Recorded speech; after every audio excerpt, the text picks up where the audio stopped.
Tes. Assalamualaikum warahmatullahi wabarakatuh. Nah, lanjut ke video selanjutnya. Kemarin itu sampai dengan analisis beban kerja di bab subbab 322 itu perhitungan beban kerja yang terdiri dari berat sendiri atau SW, beban mati tambahan dan beban hidup. Beban mati tambahan dan beban hidup. Beban mati tambahan itu kan dari hasil asap 2000 yang kita ambil dari joint reaction ya.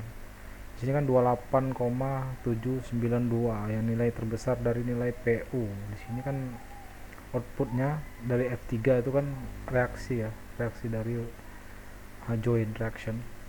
Kita ambil terbesar di sini 28,792 di kombinasi kuat 1 di pel cap A. Jadi bagian sini yang kita ambil dulu. Jadi joint reactionnya tuh yang terbesar di daerah mana gitu. Kita nomorkan aja nanti di penggambaran. Di sini di satu nomor apa?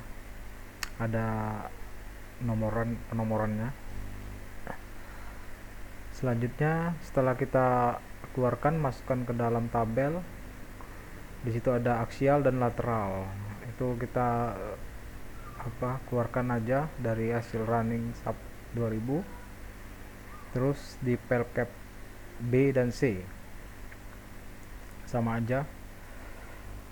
Di sini dia ada view dari joint reaction pada perletakan aksial.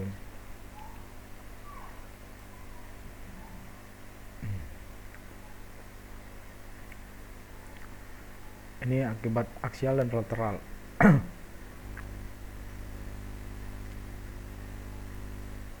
Setelah beban mati kita analisis, selanjutnya kita ke beban hidup. Beban hidup itu di sini adalah diperhitungkan akibat tumbukan kayu atau benda hanyutan ya. Karena di SN ini juga diatur terkait dengan hal ini gitu. Gaya geseran, gaya angkat air yang dibebankan pada struktur pile cap dalam perhitungan pembebanan akibat luapan air sungai ke struktur jembatan, maka untuk itu perlu untuk dilakukan analisis terhadap dampak beban tersebut yang mengenai komponennya. Untuk analisis perhitungan mengacu pada peraturan SNI 1725 tahun 2016, dapat dilihat sendiri peraturan terkait. Karena di sini jembatannya di sungai, jadi kita hitung akibat beban air dan beban hanyutan tumbukan dengan batang kayu. Simbolkan dengan EF nih, beban hanyutan, gaya hanyutan. Jadi dipilih ya terbesar ya, nggak semuanya semua dihitung, namun dipilih yang terbesar daripada gaya-gaya ini gitu. Di sini ada perhitungan beban kayu akibat tumbukan batang kayu dihitung dengan menganggap bahwa batang kayu dengan massa minimum 2 ton hanyut pada kecepatan aliran rencana harus bisa ditahan dengan gaya maksimum berdasarkan lendutan elastis ekuivalen dengan persamaan berikut. Ini di sini juga ada nih persamaan ini, bisa dilihat ya SN ini terkait ya. Ini simbolnya TEF nih, gaya tumbukan dengan satuan kilo newton. Ini massa batang kayu sebesar 2 ton. Jadi diasumsikan tuh batang kayu tuh sebesar 2 ton dengan kecepatan aliran diambil 1,4 kali kecepatan rata-rata PS. Jadi di sini hanya ada angka PS nih, kecepatan air rata-rata nih. Karena nilainya tidak sebenarnya kan bisa dihitung di lapangan, cuman untuk pendekatan kita bisa menggunakan asumsi di sini berapa kecepatan air gitu dalam kondisi banjir. Di sini saya ambil 1,5 meter per sekon. Kemudian setelah itu kita hitung nilainya untuk batang kayu sebesar 58,8 kN. Kemudian tumbukan batang kayu tadi, kedua benda hanyutan, kan ada yang dihitung tadi kan ini.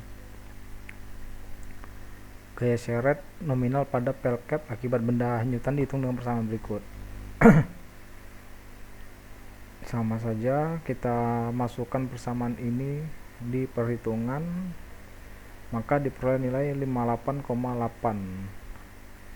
Nah, oh 8 ya, 8,42 kilonewton. Jadi yang di antara dua perhitungan ini yang terbesar itu 58,8. Jadi kita ambil yang akibat tumbukan kayu ya, yang paling besar.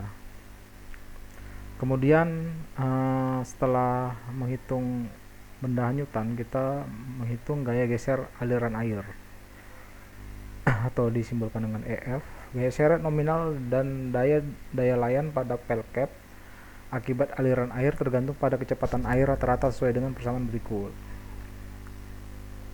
Sini ada persamaan untuk gaya seret. Gaya seret sama juga seperti di atas. Kita tinggal masukkan aja nilai-nilai ini ke persamaan ini. Gaya angkat air.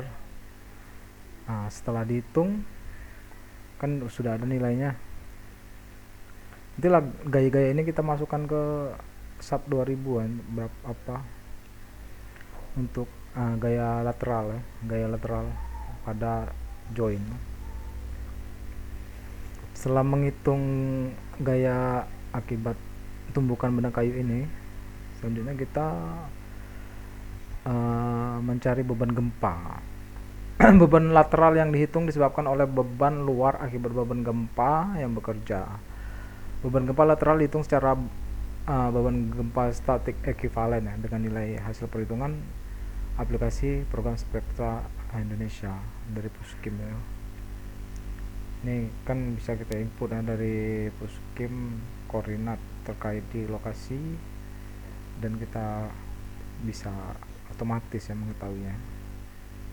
Ini saya pendekatan saja ini untuk mengambil beban lateral ya, akibat beban gempa. Pengaruh akibat beban gempa pada struktur selalu berbanding lurus dengan berat struktur yang dipikul oleh struktur tersebut. Artinya semakin berat struktur, maka beban gempa yang dihasilkan akan semakin besar pula. Oleh karena itu, perhitungan berat struktur yang terjadi pada masing-masing pile cap perlu untuk dihitung. Hasil perhitungan perlihatkan pada tabel berikut. Jadi kan hasil dari perhitungan kita masukkan ke dalam tabel untuk simplifikasi. Ini berat pile cap, joint reaction, satunya sama, total berat struktur A, pile cap B, dan pile cap C. Jadi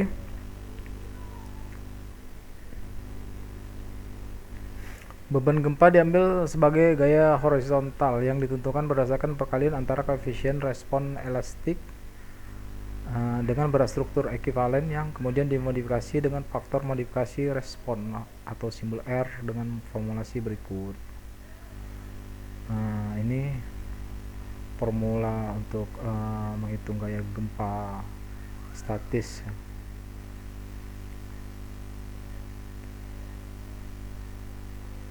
Beban gempa horizontal statis pada pel cap. Jadi terakhir kita masukkan juga nih nilai ini tadi ada gaya tumbukan nih di beban gempa, kita masukkan. Selanjutnya beban gempa ekuivalen tersebut dimasukkan menjadi beban titik atau join pada sub 2000 yang akan dibebankan pada struktur pel cap pada arah sumbu X dan sumbu Y. Nah, jadi sama tadi ada beban akibat beban tumbukan kayu saat banjir dan beban gempa ya. Jadi kita input ke dalam sub 2000. Kemudian kombinasi beban. Dalam perhitungan beban kombinasi yang direncanakan pada struktur bawah jembatan, yakni yang memberikan pengaruh terbesar dari beban kombinasi yang paling menentukan. Kombinasi beban yang untuk perencanaan struktur beton bertulang menggunakan kombinasi beban berikut. Jadi di sini ada 3 saja, saya ambil beban kombinasi yang paling menentukan ya, dimana D itu beban mati akibat berat sendiri struktur, beban mati tambahan itu DL, LL itu beban hidup, dan EQ biasa beban gempa. Beban kombinasi tersebut digunakan untuk input ke dalam software 2000 guna mengetahui pengaruh kombinasi terbesar yang akan digunakan dalam mendesain struktur bawah komponen jembatan. Terus kita modelkan yang di laporan ini hasil